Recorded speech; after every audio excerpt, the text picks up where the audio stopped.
Hello friends, welcome back to my channel Arpita simple লাইফে আপনাদের সবাইকে ওয়েলকাম। আজকে আমি সকাল থেকে ব্লগটা স্টার্ট করতে পারিনি, এখন আমি ব্লগটা স্টার্ট করছি। এখন বাজে 1:08। আর আজকে আমার ব্লগে থাকছে আমি কি রান্না করব আর কিভাবে রান্না করব তোমাদেরকে। আর এই যে আমার মেয়ে এখানে স্নান করছে, এখন আনবো, তবে গা হাত পা মুছিয়ে জামা টামা পরিয়ে দেবো, দিয়ে তারপরে আমি আমার রান্নাটা স্টার্ট করব। মেয়ে স্নান হয়ে গেছে, মেয়েকে নিয়ে এখন ড্রেস মেস পরিয়ে বই নিয়ে বসিয়েছি। মেয়ে এখন বই পড়বে আর আমি রান্না করব। এই যে মেয়ে বই পড়ছে, মেয়ের বই পড়ছে, আমি রান্না করব, ওর স্কুলের হোমওয়ার্কটা করুক আর ততক্ষণে আমি রান্নাটা করে নিই। অ্যাকচুয়ালি আমি সকালবেলায় রান্না বেশিরভাগই করি, তোমাদের দাদাভাই সকালবেলায় কাজে যায় ভাত নিয়ে, আর মাঝে সাঝে দুপুরে রান্নাটা হয় আমার, নয় সকালে আর রাত্রেই রান্না করি। এবং দাদাভাই কাজে চলে গেছে, ও আস্তে আস্তে 7টা-8টা বেজে যাবে। আমি এই জন্য আমি রাতেই রান্নাটা করি, আমি দিনের বেলা করি না, দুপুরবেলা করি না। ভুল ভবিষ্যৎ কোনোদিন যদি না হয় সেদিনকে আমি দিনের দুপুরে করি, নাহলে সকালে রাত্রেই করি। তো চলো আর বেশি কথা বলবো না, মেয়ে পড়ুক আর আমি ততক্ষণে রান্নাটা করে নিই। আর তোমাদের এখন স্নান করে চলে এসেছি আর আমার পুজো দেওয়াও হয়ে গেছে, এখন আমি রান্না করব। তো চলো। তো বন্ধুরা, আমি এখানে মাছটাকে ধুয়ে লবণ হলুদ ভালো করে মাখিয়ে নেব, নিয়ে এটা জল ঝরার জন্য দিয়ে দেব, কারণ লোটে মাছে অনেক পরিমাণে জল থাকে। এজন্য এখানে আমি ছিদ্র ছিদ্র গামলা ইউজ করেছি, এখানে রেখে দেবো, তাহলে জলটা ঝরে যাবে। এখানে আমি সিম কেটে ধুয়ে নিয়েছি, আর আমি এখানে সরষে লঙ্কা আর জিরে পেস্ট করে নিয়েছি। আর আমি এটা পেস্ট করার পরে সরষেটাকে আমি একটু ছেঁকে নিয়েছি, কারণ সরষেটা থাকলে একটু তিতো হয়ে যায়। এখানে চাল কুমড়ো আর লঙ্কা চিড়ে নিয়েছি, আদা রসুন পেঁয়াজ জিরে সব কিছুর একটা পেস্ট করে নিয়েছি। আর এখানে 4-5টা পেঁয়াজ কেটে নিয়েছি আর একটা টমেটো, এগুলো এখন ভেজে নেব। কড়াইতে তেল দিয়ে দিয়েছি। এ দেখো আমার ভাতও হয়ে গেছে, ভাত উঠিয়ে গেছে। এবার আমি কড়াইতে কাঁচা লঙ্কা ফোড়ন দিয়ে চাল কুমড়োগুলো দিয়ে দেবো, দিয়ে ভালো করে নেড়ে দেবো।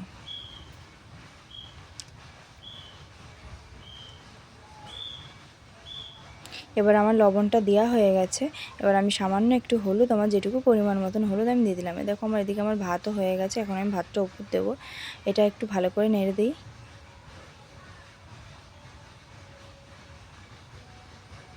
দেখো বন্ধুরা, আমার এটা লাল লাল করে ভাজা হয়ে গেছে, এরকম লাল লাল করে ভাজতে হবে। এবার দেখো বন্ধুরা, আমি এগুলো নামিয়ে ফেললাম। এবার আমি সিমটা ভেজে নেব। সিম ভাজার জন্য কড়াইতে আমি তেল দিয়ে দিয়েছি, গ্যাসের ওভেনটা একটু মিডিয়াম টু হাই করে দিলাম। এবার আমি সিম ভাপা করলে সবসময় আমি কালো জিরে ফোড়নটাই দিই, আমি কালো জিরে ফোড়ন দিয়ে দিলাম। এবার সিমগুলো সব দিয়ে দেবো।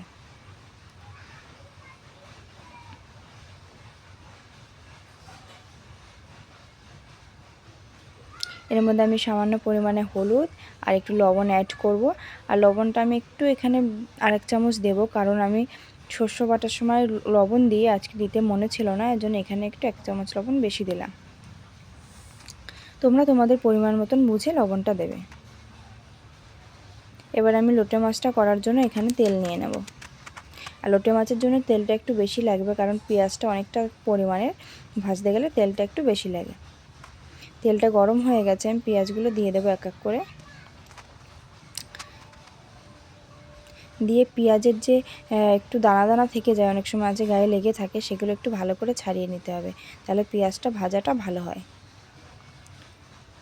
এদিকে দেখো বন্ধুরা, আমার সিমটা ভাজা হয়ে গেছে। এবার আমি যে শস্যটা পেস্ট করে রেখেছিলাম সেটা আমি দিয়ে দেব।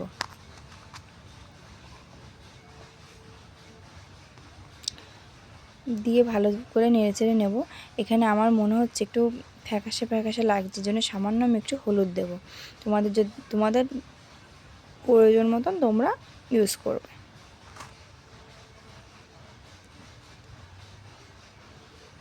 দেখো বন্ধুরা, ভালো করে নেড়েচেড়ে নিলাম।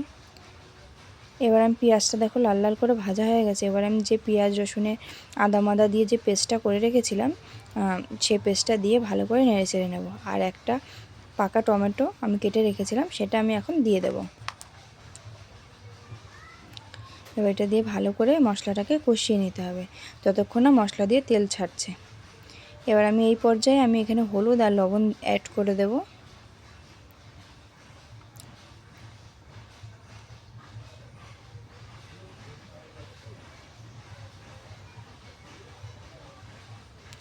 দেখো বন্ধুরা, ভালো করে কষিয়ে নিতে হবে যতক্ষণ না মশলা থেকে ভালোভাবে তেল ছাড়ছে। এই মশলাটা যত ভালোভাবে কষানো হবে রান্নাটাও কিন্তু ততটাই টেস্ট হবে। এদিকে দেখো আমি দেখলাম যে এখানে এটা গলে গেছে কিনা, কারণ না গললে তো এটা ভালো হবে না। এটা একটুখানি গ্যাসের ওভেনটা হাই করে দেব যাতে এটা ভালো করে ফোটে। এদিকে দেখো আমার মশলাটা কষানো হয়ে গেছে, এখন আমি লোটে মাছটা দিয়ে দেব। বন্ধুরা বলেছিলাম না যে লোটে মাছের থেকে জল বেরোবে, দেখেছো কতটা জল বেরিয়েছে। এবার লোটে মাছগুলো আমি সব দিয়ে দেবো। লোটে মাছটা যদি তোমরা এভাবে জল ঝরার জন্য দাও তাও খুব ভালো হয়। দেখবে আমি কিন্তু এর মধ্যে কোনো জল ইউজ করিনি। এরপরে দেখবে যে কতটা পরিমাণে জল বেরোচ্ছে। এতটা জল আগেই আমি ছেঁকে রেখেছি, আর এখন দেখো আরও কতটা জল বেরোবে। রান্না করতে করতে লোটে মাছে প্রচুর পরিমাণে জল বেরোয়, এই জন্য আগের থেকে একটুখানি করে রাখতে হয়, ছেঁকে রাখতে হয়। আর মাছটা প্রথমে দেওয়ার সাথে সাথে ভালো করে নেড়ে দিতে হবে, কারণ মাছটা কাঁচা অবস্থায় নাড়তে হবে, কারণ মাছটা সিদ্ধ হয়ে গেলে মাছটা ভেঙে যায়। এই জন্য তোমরা যদি আস্তে আস্তে খেতে চাও তাহলে মাছটা কাঁচা থাকতে ভালো করে নেড়ে নিতে হবে। আর আমার এটা হয়ে গেছে, এর মধ্যে আমি সামান্য একটুখানি চিনি অ্যাড করে দিচ্ছি। এবার তোমরা যদি চিনিটা না খাও তোমরা চিনিটা স্কিপ করতে পারো। আমার চিনিটা আমি শস্য বাটায় আমার এই ভাপাতে আমার খুব ভালো লাগে, এই জন্য আমি সামান্য পরিমাণে চিনি অ্যাড করেছি। দেখো বন্ধুরা আমার চিনিটা গলে গেছে, আর দেখো তরকারিটা থেকে কেমন তেল ছাড়তে শুরু করেছে। এবার আমি তো ওইটাকেও নামিয়ে নেব, আর এটা আরেকটু হবে। দেখো বন্ধুরা এটা কেমন পরিমাণে, তোমাদের বললাম তো দেখো কেমন পরিমাণে জল বেরিয়েছে, তাই ভাবো যদি ওই জলটুকু না ছেঁকতাম, একটু জলটা ছেঁকে রাখলে কি হয়, জলটা বেশি পরিমাণে মানে লোটে মাছে আমি কিন্তু এর মধ্যে একটু জল অ্যাড করিনি, এসব জল মাছের থেকেই বেরিয়েছে। তো বন্ধুরা তরকারিটা হতে থাক, ততক্ষণ আমি গ্যাসটা চুলো মুছে নিই।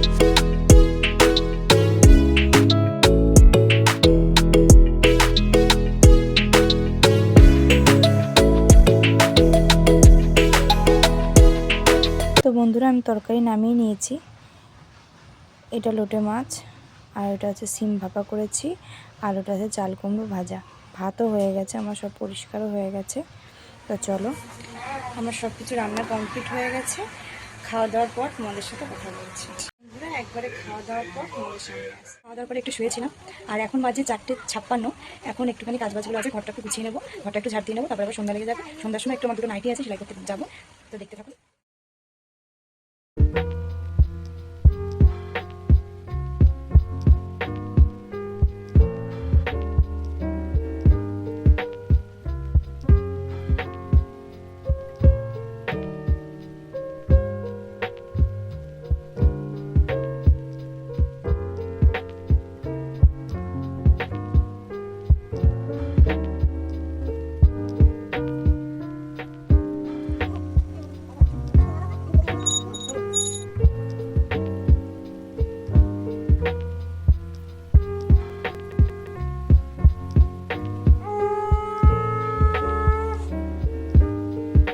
রাত হয়ে গেছে, আমি এখন যাচ্ছি এগুলো সেলাই করতে দিতে। আমার নাইটি আছে কিন্তু। তো চলো।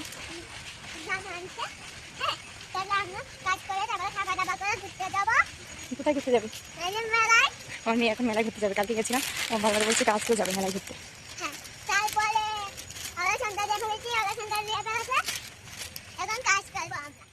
গেছিলাম, গিয়ে দেখি ওরা বাড়ি নেই, ঘর অন্ধকার, এর জন্য চলে আসলাম। কালকে যাব। বন্ধুরা এখন আমি বাড়ি চলে এসেছি, ভাই এখনই চলে আসবে। আজকের ভিডিওটা এখানেই শেষ করছি। ভিডিওটা যদি ভালো লেগে থাকে ভিডিওটাকে লাইক, কমেন্ট, শেয়ার আর সাবস্ক্রাইব করে দিও প্লিজ বন্ধুরা। আর তোমরা আমার পাশে থেকো আর আমাকে একটু সাপোর্ট করো। আমি তো নতুন ভিডিও ছাড়ছি, জানি না কীরকম হবে, তোমরা প্লিজ আমাকে সাপোর্ট করো। আজকের মতন এখানেই শেষ করছি ভিডিওটা। বাই।